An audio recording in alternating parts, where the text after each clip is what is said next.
welcome back to another new edition of Windows and Current Affairs. And today is a very special episode because we're going to be following up over this season, the winter season or the upcoming season generally, when it comes to talking about tourism. Of course, tourism is booming and it's taking its full force for 2021, 2022. A lot of programs, a lot of renovations, a lot of good news, and also awaiting is the inauguration of the Sphinx Avenue in Luxor.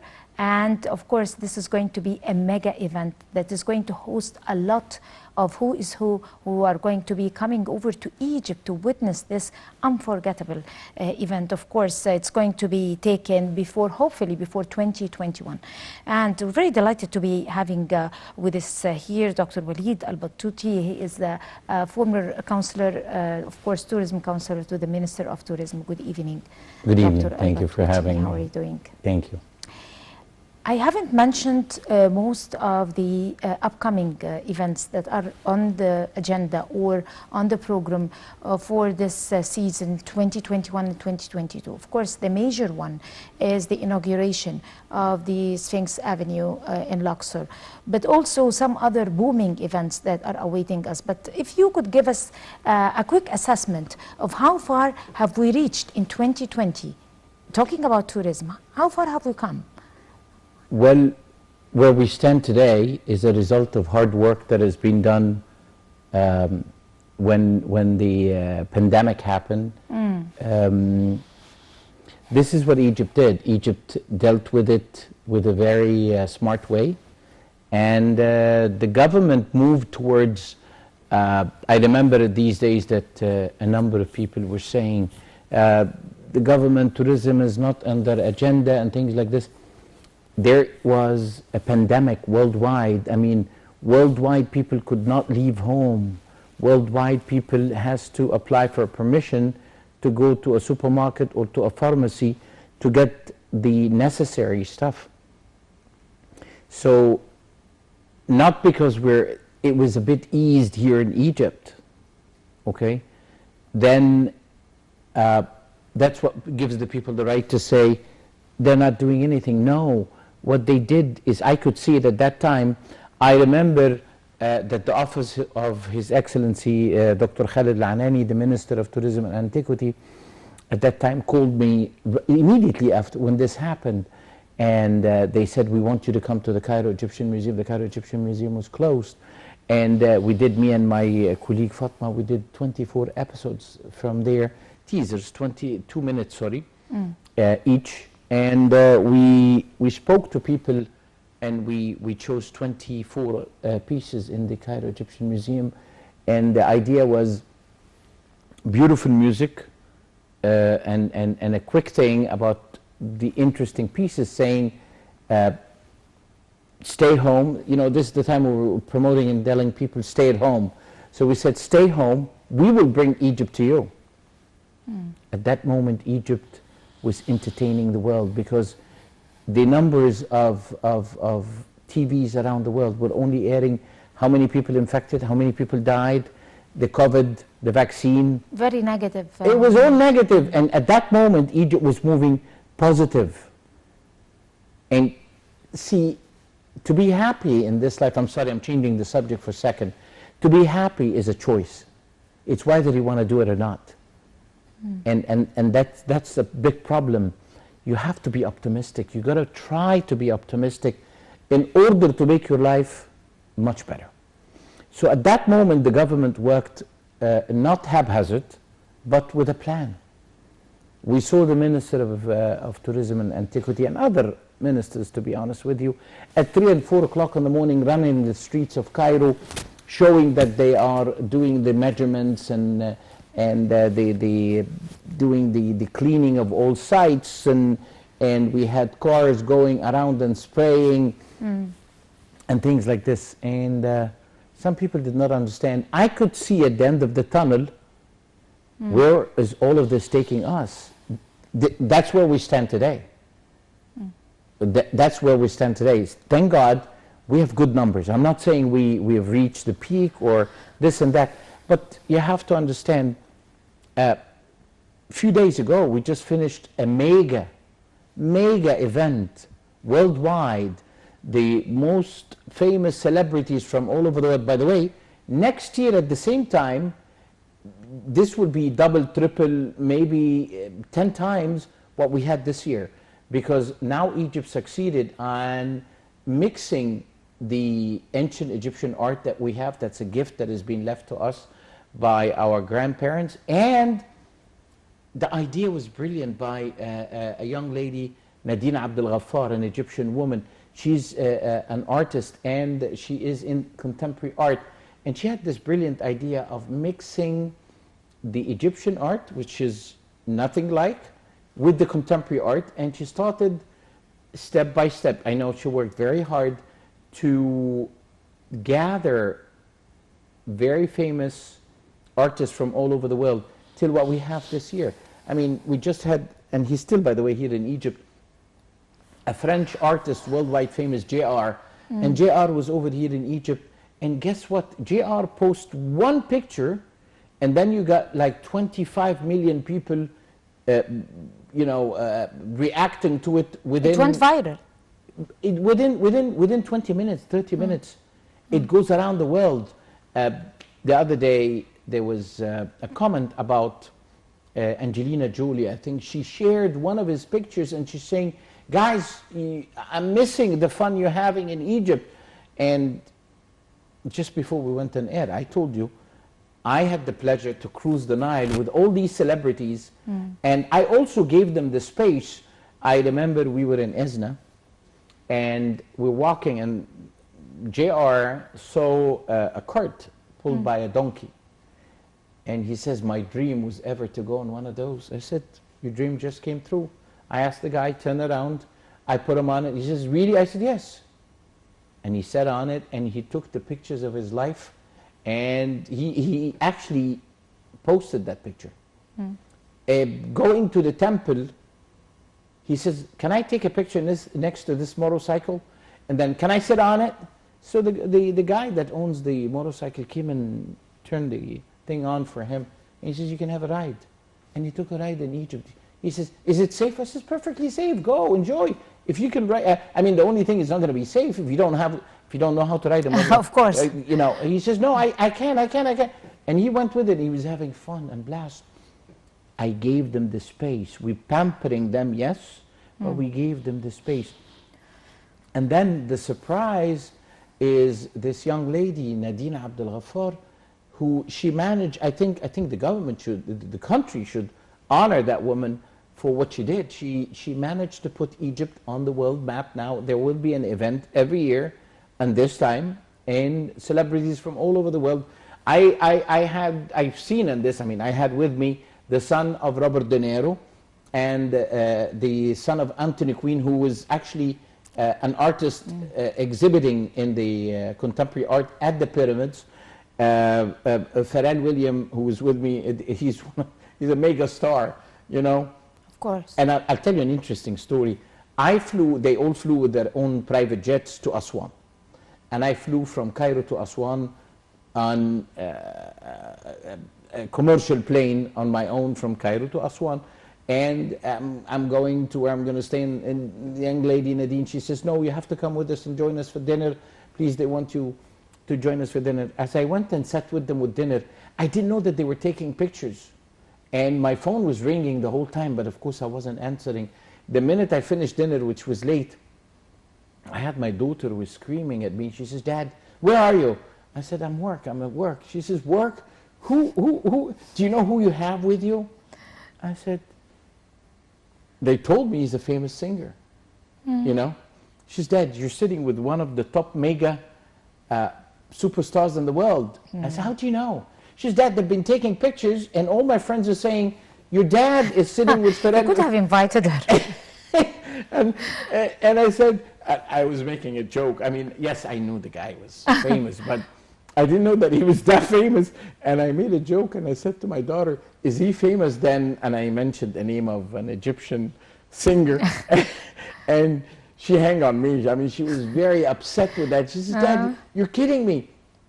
These guys are the mega stars of the world. on one table. Can you imagine all of these people were? It's amazing. And then look what we have today and where we stand. We have upcoming, I'm not going to move to this one first. I'm going to go back to the parade of the royal mummies, which is something that you managed to get the whole world to sit and watch it on TV. And then YouTube played it zillions of times. I'm not going to say millions, but I'm going to say billions of times. People have been watching this, and it's very smart that at the Civilization Museum they have a huge big screen at the entrance, and they're playing this on and on, on and on, on and on. And as a tour guide, I am a very proud tour guide as I stand there and I say, look, here's my president.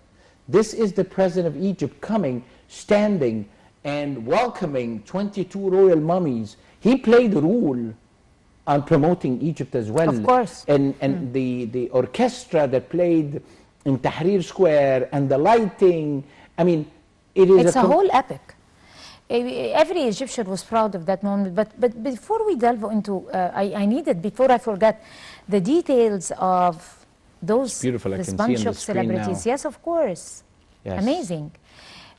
The details of bunch of the most famous celebrities coming over, and even before those, coming over to Egypt, having that fun, safe and secure and free, no limits, no boundaries, nothing accepted by the people in the streets, taking the motorbike from a passerby, having food with someone who's sitting on a cafe and all that, and you're dancing with the people. Next time you should bring a video.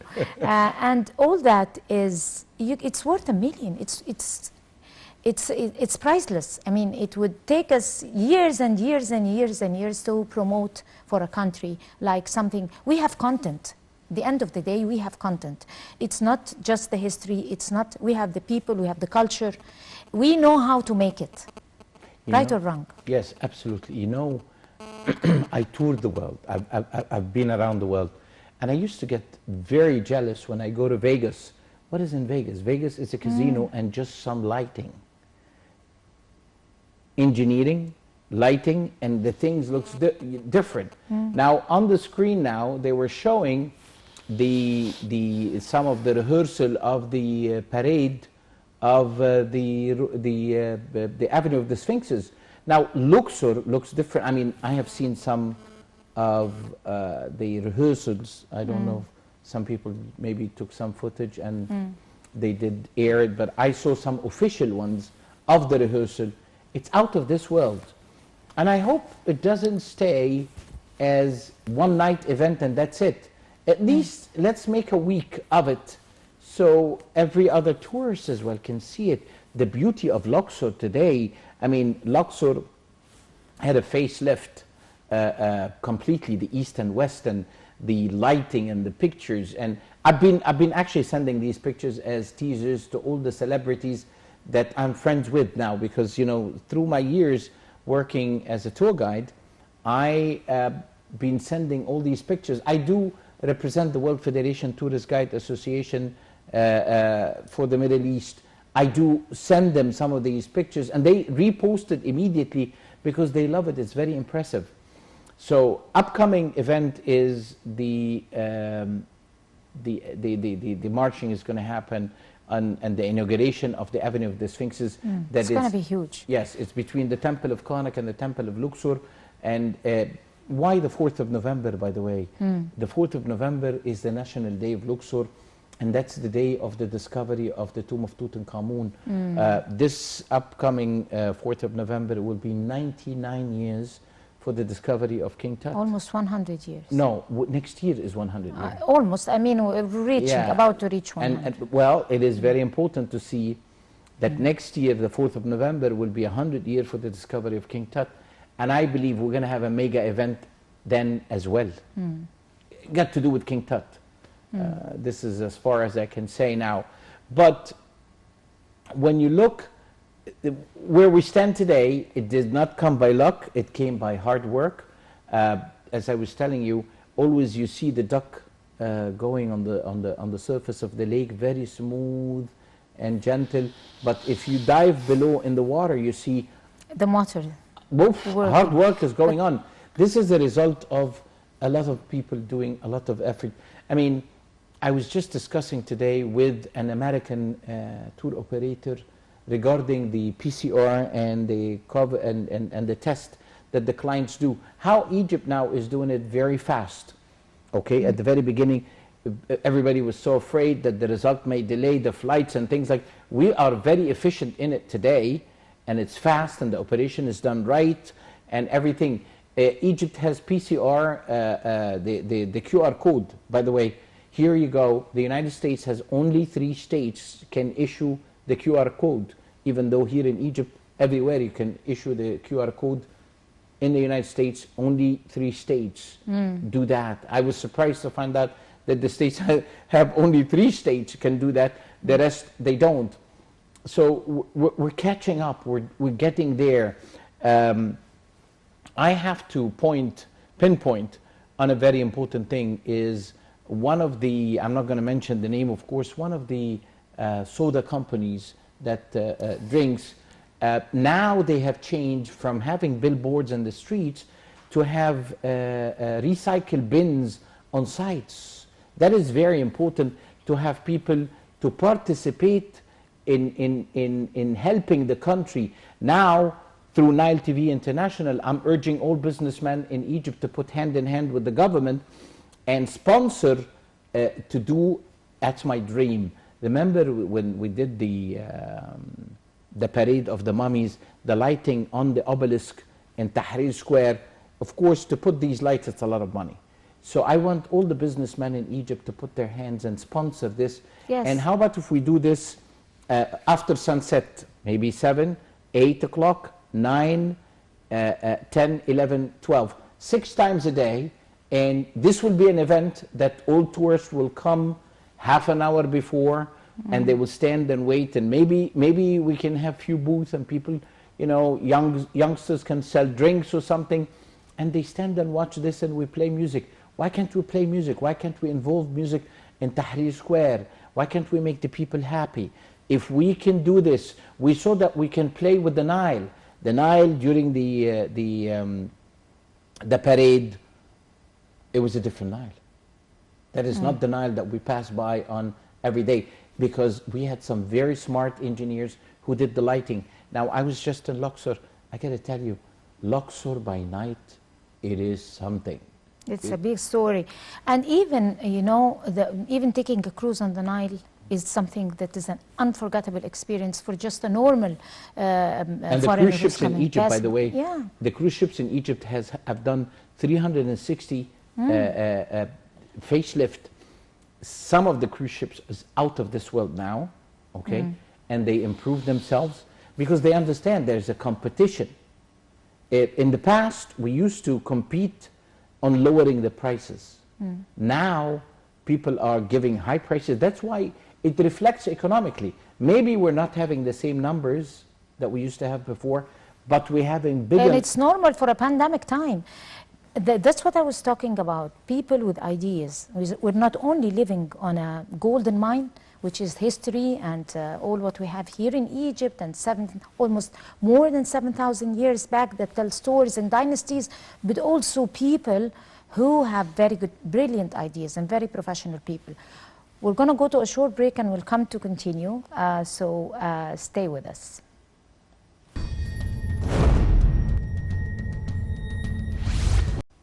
Welcome back. We're still on with Mr. Waleed Al Batouti, and he is former counselor to the Minister of Tourism. And we were talking about Egypt. That is not only a country with history. No, that's not it about Egypt, but also with the generations and generations with ideas, with the brilliant people, people who are very innovative, and people who come with more than you can expect. And this is what we're talking about. Mr. Batouti was talking about giving a boost to Al Tahrir. Let me put it that way.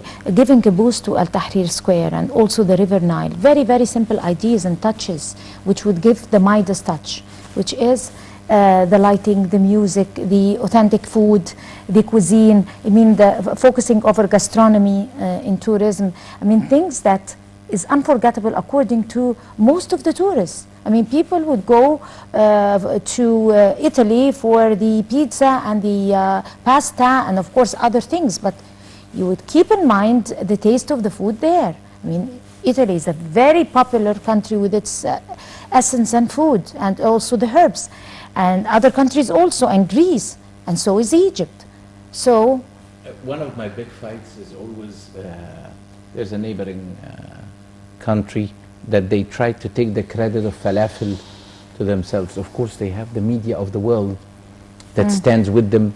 So they did steal it from us, and then they said that they did so. You know, knowing me, I don't give up. So I start telling the tourists, yes, the falafel maybe that they talk about, even though they stole it from us, but the falafel they have, it's done out of chickpeas. Try the Egyptian falafel, which is done out of fava beans. Okay, let's seriously take it as, maybe sometimes people, they says, what is a big deal to talk about the Egyptian falafel? Yes, it gives it the Egyptian identity, and this is very important. Then you have a tourist arriving to Egypt and says, first thing I want to try is I want to try the Egyptian falafel. Don't get anybody to steal it from you. I want the tourists to say, first meal I want to have in Egypt is koshari, and I want to have the recipes. How can I make it back home? We started to make on the cruise ships now, is we do something called cooking lesson. And cooking lessons. Yes. To everybody, or It's an whoever is activity, interested? yes, to everyone on the ship. Whoever wants to attend, good luck, come.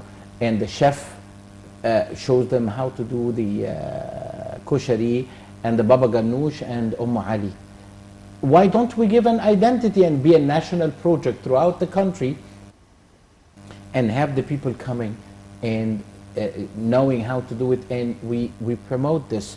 My dream is, before I retire from doing my job, is to hold an auction, international auction, and I auction it in front of the whole world, right by the foot of the Sphinx. And this would be the most expensive, not because we're selling this vase. See, here's an idea. Not because I'm selling the vase, I'm selling the vase right by the foot of the Sphinx. That's what will give it a value, that will give it a price. I do auctions for the World Federation Tourist Guide Association. Did I know that I am a good auctioneer? No. But apparently now any convention for the World Federation Tourist Guide Association, we make an auction to raise some fund for the next year to help one of our colleagues who cannot come. So everybody, when he's coming to the convention, he brings a nice thing from his country. And we have silent auction, we have live auction. And it happens that I think I was in Bali when my first auction happened, and I didn't know. But because on stage I entertained everybody, and I was so funny, everybody laughed, we made good money. The auction we did in Egypt, because we did held a convention here in Egypt. So imagine if we make a kitchen by the foot of the Sphinx and have the world's most famous chefs, a competition. You know, there's people now, they travel behind chefs around the world. They go and they tour the world with chef so-and-so. Why don't we bring them over here in Egypt and have live program of cooking right by the foot of this? Let's use our elements. Upcoming is the Grand Egyptian Museum gem, and this is going to be mega. I did not mention to you the amount of discoveries that is happening these days. I wish I could say, because I know. Right. No, I know. I wish I could say what I know. We have made. So we're going to hear very soon something that is going to yesterday, catch our breath?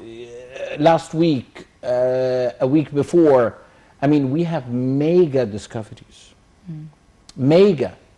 But I appreciate very much that they're being smart now, and they're going with the announcements in a very strategic way. Like, we did this, we wait a little bit till it takes all the action, then we do this.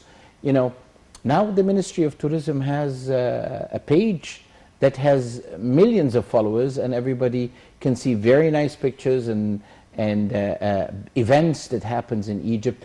Let's not just talk Egypt as, and we take it in the corner of 7,000 years of history. No, Egypt now has a film festival, and it has the true. Art d'Egypte. They do the this contemporary art thing that put Egypt on the world map now, the world map of course. events. So everybody's gonna, they have something called Save the Date. So everyone at the convention was asking Nadine Abdel Ghaffar, give us the exact date of next year, because they want to put it now on their calendar. They don't want to miss out, okay? And I attended a lecture at the American University regarding this event. So we're not just on the pyramids and Luxor and Aswan. No, we use the universities. Maybe next year we have 6, 7 other universities that participate, get to do with the art and Egyptian. And the most amazing thing, to be honest with you, the lecture that I attend, the theater was full house, with the space between the people that attending, and JR spoke in English.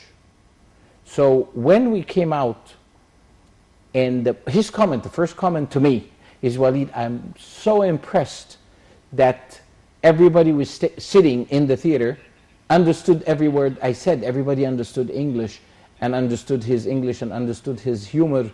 That was very good. That was showing how the people in Egypt is up to the standard. We are. Let's go like this in the music. Let's go like this in the opera. I don't see the opera active. I want the opera to join. I want the Baron in Pan Palace to have a monthly event. Abdeen Palace. Abdeen Palace holds few events. Abdeen Palace has an unbelievable theater. But there was a lot of opera, I guess, during the Golden Parade, and it was very, very special. I mean, those the vocal chorus. I'm very greedy. I want more. Of course, and it was the most obvious part of the event, which was the opera part.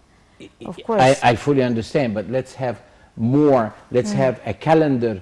Let's have a date. Let's have people that coming to Egypt, because I am coming to Egypt to attend this concert. This we have people, international people. Like people would travel to go to attend something for Luciano Pavarotti, for example, or something, regardless of the country. We would start be thinking of hosting something like that for a famous opera singer or something. You know, the composer Yanni, when he came to Egypt, he said to me, because I escorted him during all his stay in Egypt, he said to me, I've heard that there is an Egyptian composer that they say he's much more popular than me. And I told him the name of the Egyptian composer, and he said, I'll be very interested to have some of his CDs or some of his records. Yes, Omar Khayrat.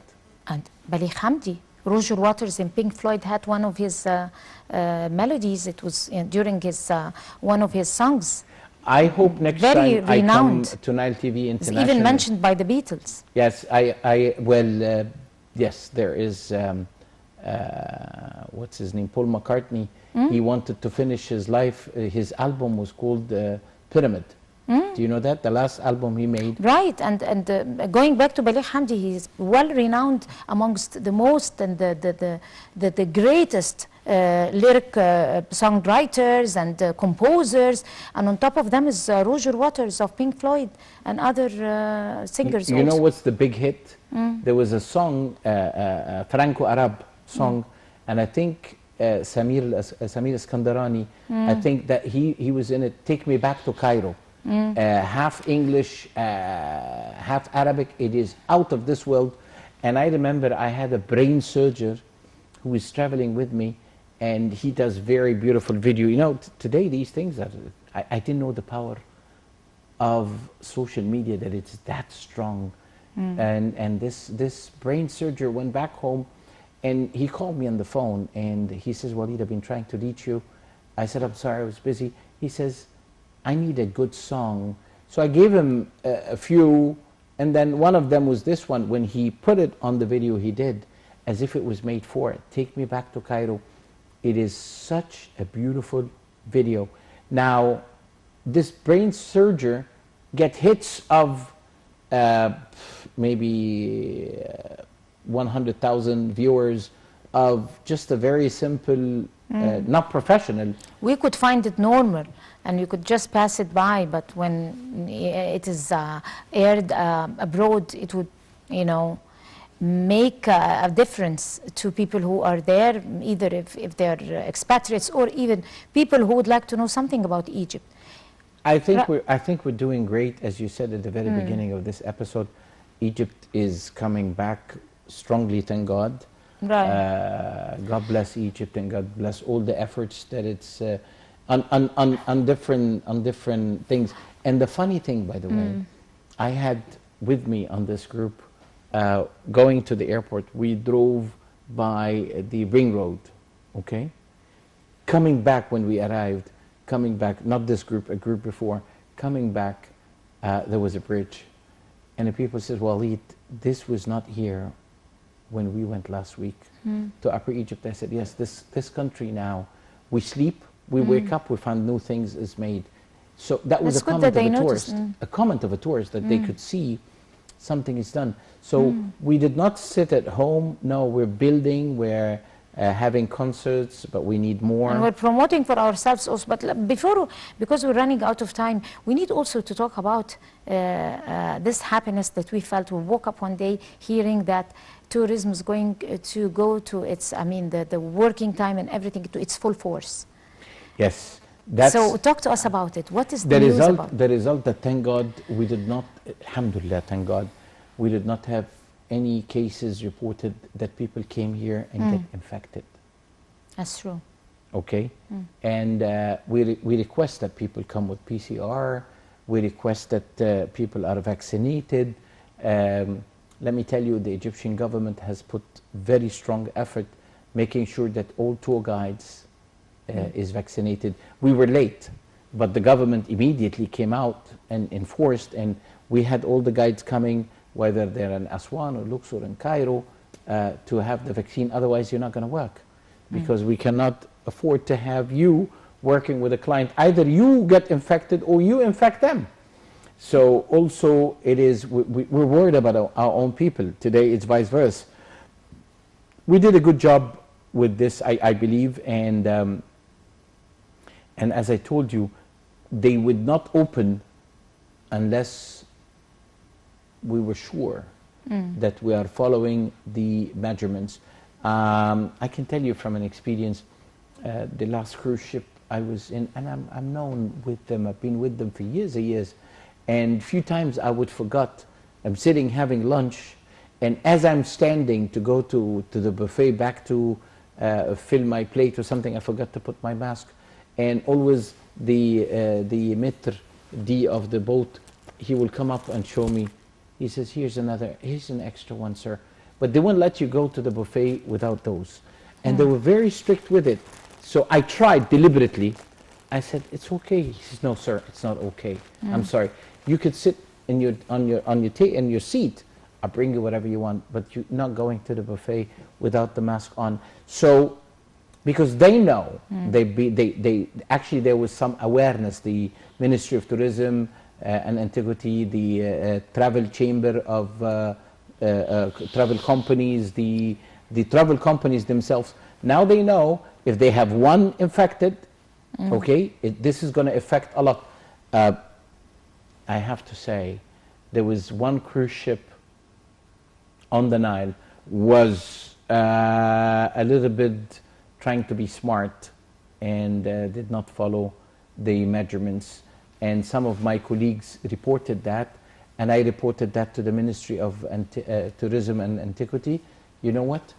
They suspended them immediately. They're very strict about it. It's not a joke. It is not a joke. This is the national, it's like national security.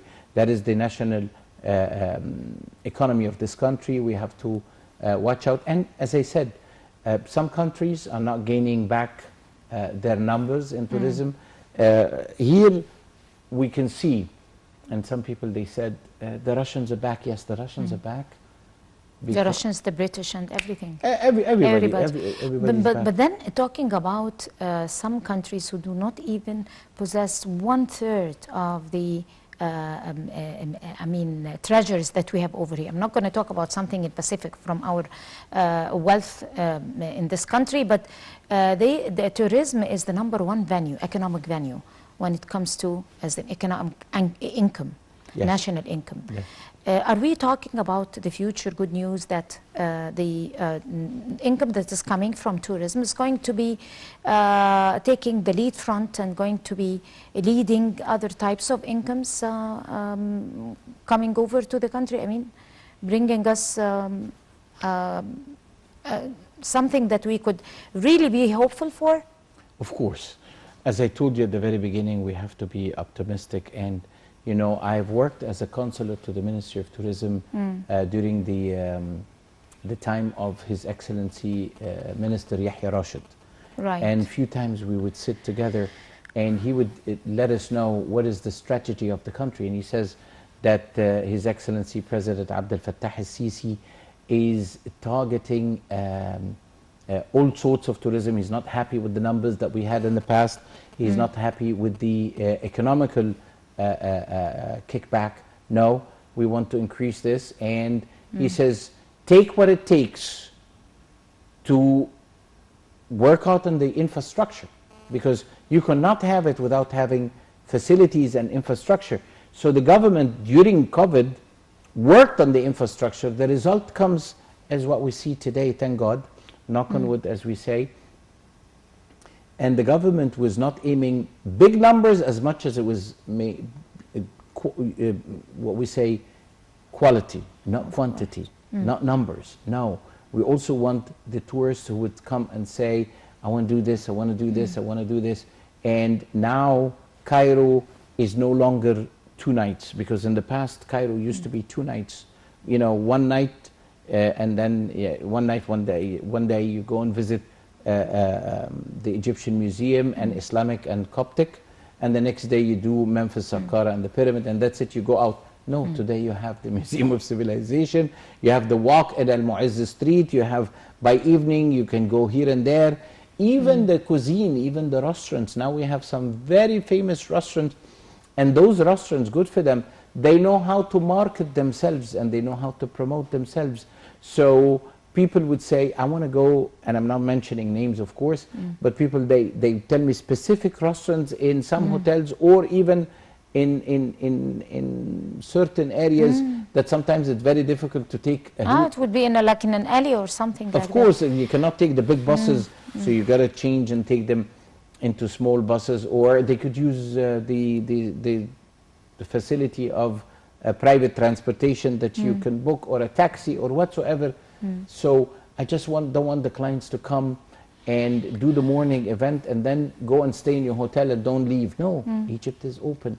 Now we should think of make a good use of Tahrir Square. Tahrir Square has to be busy, and it has to be a site. And maybe we can open some cafes and restaurants. Unfortunately, we ran out of time and we have to back and go, but on a promise, honest promise that you could come again on another episode. We'll have the honor to have you again and to give us some tips and ideas, probably share it with the viewers to be able to think like think tanks about how to boost Tahrir Square and boost the River Nile and boost some places in Cairo and mid-Cairo. This is going to be a very good idea. Excellent, it's a brilliant idea. And let me tell you one quick thing. It's something I can see. You know the canal nearby the pyramids that used to have dirts and donkeys? They renovated it. I know, but this way back in before 2010, I remember I came in a TV show and I commented about it, and the government at that time paid attention. Today you see this is going to be an unbelievable walkway. This would be a place where students and artists, you can go like France, that you sit and somebody draw you while you go and sit and have dinner. Why not? Why not? It's going to be a nice park. On that very, very optimistic note, would like to thank you so much, Mr. Waleed Al Batouti, and you are a former consular to the Minister of Tourism. Thank you very much. Thank you. And you have the best of luck. Thank you. Until we see you again. And I guess this brings us to the end of this edition of Windows on Current Affairs. Many thanks to all of you. Until we see you again next week, that's a goodbye.